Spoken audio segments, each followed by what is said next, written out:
정규리 공인노무사입니다. 세 번째 챕터, 첫 번째 강의, 해고랑 권고사직은 전혀 다르다 내용 시작하겠습니다. 오늘 배울 것은 해고와 사직을 구분했으면 좋겠는데요. 해고는 사용자의 의사로 시작하는 거고 해고 통지서라는 결과가 나온다. 사직은 근로자의 의사인 거고요. 사직서라는 결과물이 나오게 되겠습니다. 이것을 구분하는데 이런 상담이 있을 수 있죠. 사장님이 나가달라고 해서 나왔습니다. 사직서도 안 썼는데 해고 통보도 없었습니다. 그 다음에 권고사직을 요구받았는데 해고에 해당합니까? 해고라도 사직서 작성을 해야 된다라고 하는 것들, 해고당했는데 실업급여가 우선 필요해서 권고사직 동의하고 그렇게 쓰고 나왔습니다 하는 질문을 받게 됩니다. 내용을 보면서 우리가 퇴직의 유형부터 먼저 그 전에 설명합니다. 우리가 회사를 떠나게 되는 경우가 있겠죠. 뭐 직접 나가는 경우가 있을 수 있고, 아니면 회사에서 나가라고 하는 경우가 있을 수 있겠죠. 그것도 아니면은 회사에서 퇴사일을 정해서 우리 이때 나가는 게 어때요? 라고 하는, 서로 협상하는 경우도 있을 수 있습니다. 그런데 우리가 노동법적으로 이렇게 구분을 합니다. 사직, 자동 퇴직, 해고로 구분을 해서 각각의 의미를 설명을 드리면, 사직은 근로자의 본인이 의사를 가지고 나가겠다 하는 거고, 자동 퇴직이라는 것은 일정한 사유가 있으면 그거에 따라서 자동으로 끝나게 되는 거예요. 자동으로. 그 다음에 해고라는 것은 근로자의 의사이고 반해서 사용자가 너 나가 그만해 라고 하는 일방적인 경우가 해고가 되는 겁니다. 그래서 이것을 구분을 조금 유형적으로 보면, 사직, 우리가 의미를 표현을 사직, 권고, 사직, 희망, 퇴직, 명예, 퇴직 이렇게 하는데 결론적으로 다 사직인 거예요. 결국에는 내 발로 나갔다라는 것은 똑같습니다. 그렇지만은 구체적으로 내용을 보면 저 개인적인 문제가 있어서 나가겠습니다. 그냥 개인 사정으로 인한 사직이 일반적인 사직이고, 또 이름을 뭐라 붙이든 간에 회사 사정으로 인해서 권고나 희망퇴직, 명예퇴직 이런 식으로도 쓰지만 결국 사직하게 되는 경우로 나뉠 수 있겠습니다. 자동퇴직 같은 경우에는 근로자 문제로 끝나게 되면 사망이 있고요. 또 정년에 도달하는 경우가 있습니다. 우리 정년법이나 취업규칙에 따라서 정해진 대로 그때 도달하면 자동으로 끝나는 것.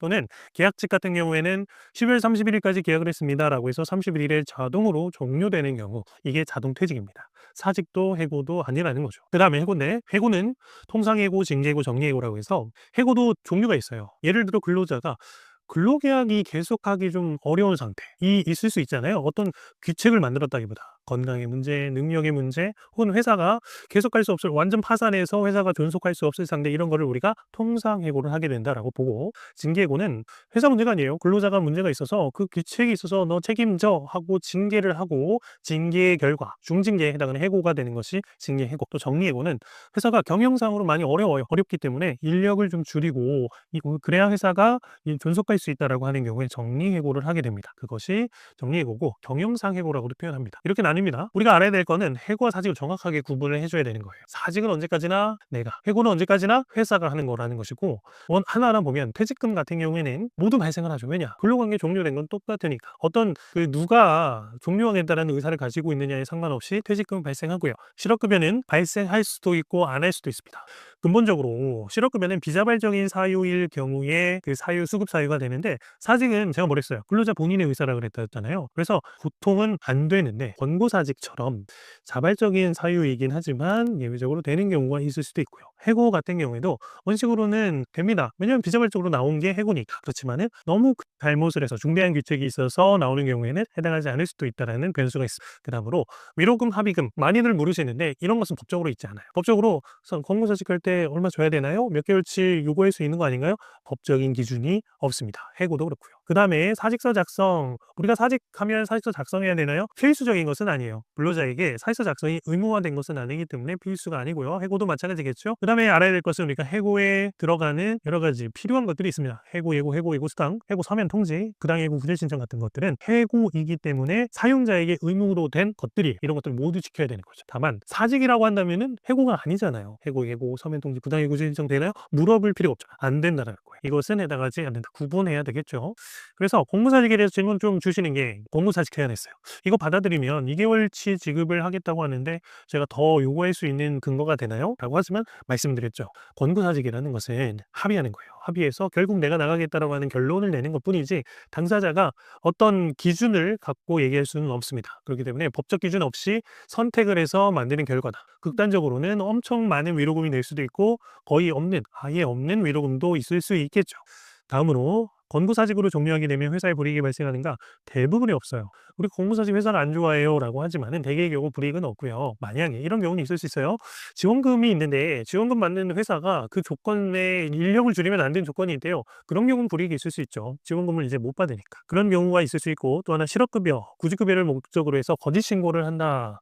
권고사직이 아닌데, 경영상 문제가 아닌데 거짓 신고를 한다는 경우에는 나중에 적발되면 부정수급 해당 가능성이 있습니다. 이런 경우가 있을 수 있어요. 자, 그래서 실무적으로 제가 꼭 말씀드리고 싶은 내용이, 객관적인 입증 자료를 꼭 확보하세요. 나중에 쓰든 안 쓰든 만들어 두세요라고 하고 말씀을 드립니다. 왜냐하면 만약에 내가 해고를 당했다고 생각하고 부당하다고 느낀다면 그것을 대비해야 되잖아요. 되든 안 되든. 실업급여 나중에 받으려면 증빙 자료도 준비를 해야 되고요.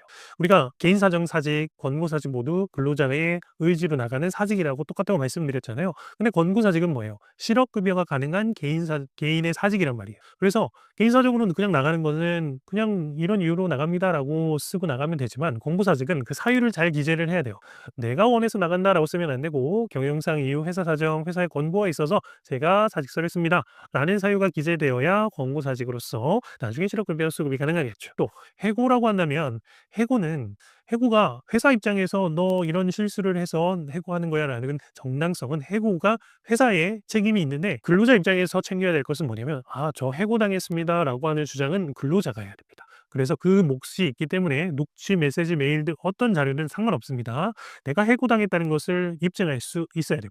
그런 것들 말씀드리고 싶었고, 오늘 말씀드린 거 다시 정리하면, 해고 뭐라고 했어요? 사용자가 근로자 의사에 반해서 일방적으로 의사를 표시하는 거고, 사직은 근로자가 나가겠다라는 의사를 표시하는 거기 때문에 구분돼야 되고요. 권고사직도 사직이라는 의미 말씀드렸어요. 그다음에 마지막으로 해고 사실을 입증은 누가? 근로자가 하는 거고요.